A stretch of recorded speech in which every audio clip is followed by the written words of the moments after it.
Assalamualaikum warahmatullahi wabarakatuh. Alhamdulillahi wahda, wassalatu wassalamu ala rasulillah. Teman-temanku seiman, pembahasan di video kali ini kita akan membahas tentang malam pertama ketika seseorang berada di dalam kubur. Teman-temanku seiman, kematian adalah benar adanya. Begitu pula dengan kehidupan setelah kematian, yakni kehidupan akhirat. Inilah yang seharusnya kita tuju. Kampung akhiratlah tempat kembali kita. Maka persiapkanlah bekal untuk menempuh jauhnya perjalanan. Allah Ta'ala berfirman dalam surah Al-An'am ayat ke-32 yang artinya, dan tiadalah kehidupan dunia ini melainkan hanya permainan dan senda gurau belaka.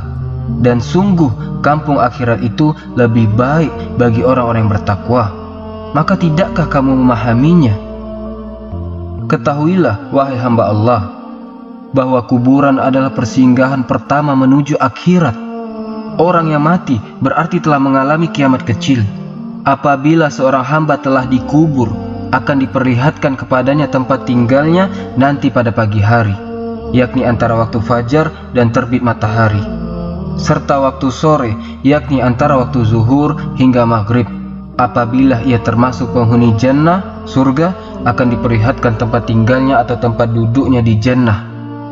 Dan apabila ia termasuk penghuni nar, neraka, akan diperlihatkan tempat tinggalnya di nar. Teman-temanku seiman, ketika Allah Subhanahu wa Ta'ala mencabut nyawa seorang insan, kemudian ruhnya diangkat ke langit bagi ruh orang yang beriman, maka pintu-pintu langit akan dibuka kepada mereka.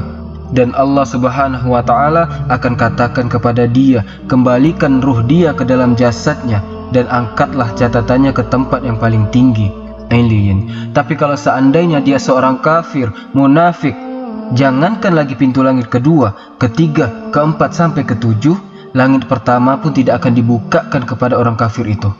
Ketika ruh orang kafir ini terkafan dengan kafan dari neraka dan memiliki bau busuk yang sangat luar biasa, dinaikkan para malaikat ke langit, maka penjaga langit yang pertama tidak mau membukakan pintunya, sehingga Allah Subhanahu wa Ta'ala firmankan, la tufattahu lahu abwabus sama wa la yadkhulul jannah hatta yalijal jamalu fi samil khiyat, di mana pintu-pintu langit itu tidak akan dibuka kepada mereka dan mereka tidak akan dimasukkan ke dalam surga sampai ada cerita unta masuk ke liang jarum. Maksudnya mustahil. Maka ruh itu kemudian dikatakan, lemparkanlah ruh ini ke dalam jasadnya dan letakkan catatannya di tempat yang paling rendah, di sijjin. Teman-temanku seiman yang dimuliakan Allah Subhanahu wa Ta'ala, ketika ruh sudah kembali ke dalam jasad dalam kuburan itu, apa yang terjadi? Peristiwa apa yang berlaku? Maka ulama mengatakan bahwa manusia ketika di malam pertama dalam kuburan, malam pertama tidak lepas daripada 4 perkara. Pertama, zommatul qabri, yang disebut dengan himpitan kuburan. Yang kedua, fitnatul qabri, fitnah kubur, yang disebut dengan su'alu malaikani, pertanyaan 2 malaikat, Munkar dan Nakir. Kemudian yang ketiga, azabul qabri, azab kubur. Dan yang terakhir, nikmatul qabri, nikmat kubur. Baru orang ini kemudian apakah dilapangkan kuburnya atau disempitkan kuburnya, tergantung kemana arahnya, kepada azab kubur ataukah nikmat kubur. Kita semua akan melalui ini, teman-teman. Setiap manusia, apakah Anda mukmin atau Anda kafir, maka setiap manusia yang dimasukkan ke dalam kuburan pasti mendapatkan himpitan yang disebut dengan dhammatul qabri, himpitan kuburan. Saya, Anda, siapapun, bahkan orang mulia sekalipun, mereka tetap akan mendapatkan himpitan kuburan, kecuali para nabi, terutama nabi kita yang mulia sallallahu alaihi wasallam, karena beliau maksum. Perhatikan sebuah hadis ketika Nabi sallallahu alaihi wasallam menghadiri kematian Sa'ad ibn Mu'adz, yang saat kematiannya, kata Nabi sallallahu alaihi wasallam, turun para malaikat sebanyak 70.000 malaikat yang tidak pernah turun sebelumnya untuk menyaksikan kematian Sa'ad ibn Mu'adz ini. Bahkan arsy Allah subhanahu wa ta'ala terguncang karena kematiannya. Yang mana kita tahu Sa'ad ibn Mu'adz adalah pemimpin Aus, pelopor dakwah bagi kabilahnya. Bahkan juga dia termasuk pemimpin dari Bani Quraidah, dan dia juga yang menyebabkan banyak orang-orang Ansor masuk Islam. Makanya wajar kematiannya menggetarkan arsy Allah subhanahu wa ta'ala. Akan tetapi, apa yang terjadi?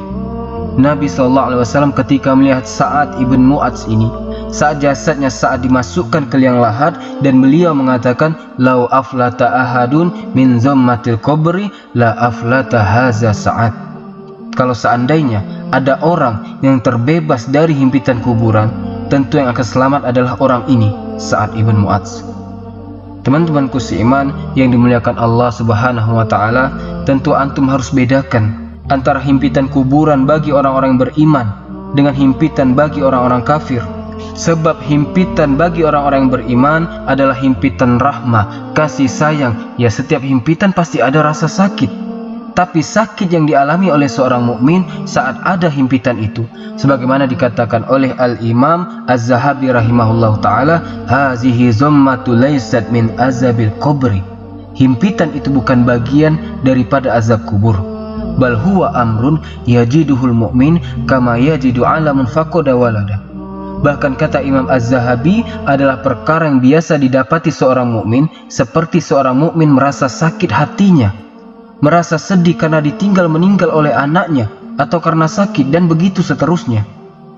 Jadi tanah kuburan yang menghimpit dia itu tidak memudaratkan seorang mukmin.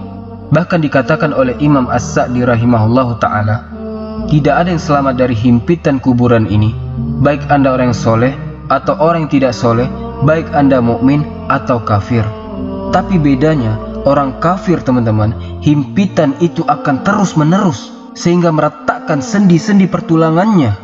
Di alam kubur itu ia terus disiksa. Tetapi orang mukmin hanya sekali saja, kemudian kuburannya diluaskan. Dan ulama yang lain mengatakan bahwa himpitan kuburan bagi seorang mukmin ini seperti pelukan seorang ibu kepada putranya. Karena kita semua tercipta dari tanah dan akan kembali ke tanah, sehingga tanah akan memeluk kita seperti pelukan ibu kepada anaknya. Berbeda dengan himpitan orang kafir, maka himpitan itu akan meretakkan tulang-tulangnya. Teman-temanku seiman yang dimuliakan Allah subhanahu wa ta'ala, inilah kejadian pertama ketika Anda masuk kuburan. Ketika ruh disatukan oleh Allah Azza wa Jal, ruh dan jasad, maka kuburan akan menyempit, dan orang-orang fasik, ahli maksiat, para pelaku dosa besar, maka mereka akan diretakkan tulang-tulangnya. Mereka akan menjerit kesakitan, mereka akan teriak-teriak meminta pertolongan. Tapi siapa yang bisa mendengar ucapan mereka? Manusia, tidak ada yang bisa mendengar ucapan orang-orang di alam kubur kecuali binatang. Karena kalau seandainya manusia bisa mendengar teriakan orang-orang di dalam kubur, tentu mereka akan merasa takut. Teman-temanku seiman yang dimuliakan Allah subhanahu wa ta'ala, tapi seorang mukmin tidak demikian. Dia hanya mengalami sakit sedikit, kemudian setelah itu kuburannya akan diluaskan kembali. Itulah himpitan kuburan. Dan itu yang pertama kali terjadi ketika Anda masuk ke dalam liang lahat, ke dalam kuburan itu. Baru setelah itu datanglah dua malaikat, malaikat Munkar dan Nakir. Bertanya, man rabbuk, siapa Rabbmu? Wa man nabiyuk, siapa nabimu? Wa ma dinuk, apa agamamu? Kalau dia seorang mukmin, maka Allah subhanahu wa ta'ala akan tetapkan jawaban seorang mukmin itu dengan jawaban yang mantap, baik di dunia ataupun di akhirat. Ketika ditanya siapa Rabbmu, dia akan mengatakan Allah. Ketika ditanya siapa nabimu, dia akan mengatakan Muhammad sallallahu alaihi wasallam. Ketika ditanya apa agamamu, maka dia dengan tegas mengatakan Islam agamaku. Itulah simbol kita selama masih hidup. Raditu billahi rabbah wa bil islami dina wa bi Muhammadin nabiyya wa rasulah. Tapi kalau dia orang kafir atau munafik atau fasik, maka dia mengatakan, haha la adri, aku tidak tahu, qultu kama qalan nas, aku hanya mengucapkan persis yang diucapkan manusia. Akhirnya kemudian dia dipukul dengan gada yang sangat besar, yang kalau seandainya pukulan itu diletakkan di gunung Uhud, maka pukulan itu cukup untuk menghancurkan Uhud itu, saking kerasnya. Bagaimana seandainya kalau itu dipukulkan, dihantam di kepala kita? Ngeri. Teman-temanku seiman yang dimuliakan Allah Subhanahu wa taala, kalau memang dia seorang mukmin dan bisa menjawab, maka akan datang teriakan dari langit, "Ang sadaqa abdi, hambaku telah benar." Kemudian bentangkan kepadanya kuburannya seluas mata memandang.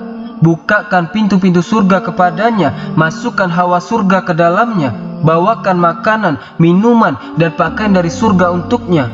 Dan dia merasakan apa yang disebut dengan nikmatul kubur. Disitulah datang seorang yang sangat tampan, baik, ngajak bicara, lupa waktu. Tiba-tiba kiamat sudah akan dibangkitkan.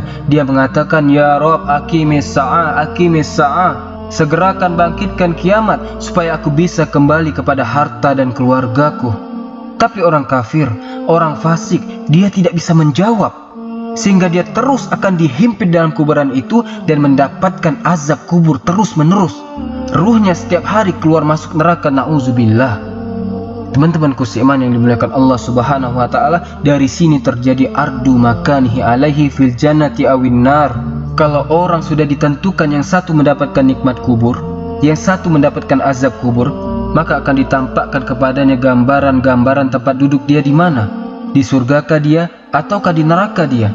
Makanya kenapa Nabi SAW mengatakan, apabila salah seorang di antara kalian meninggal, ditampakkan tempat duduknya setiap pagi dan petang.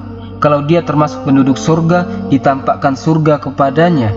Kalau dia termasuk penduduk neraka, ditampakkan neraka kepadanya.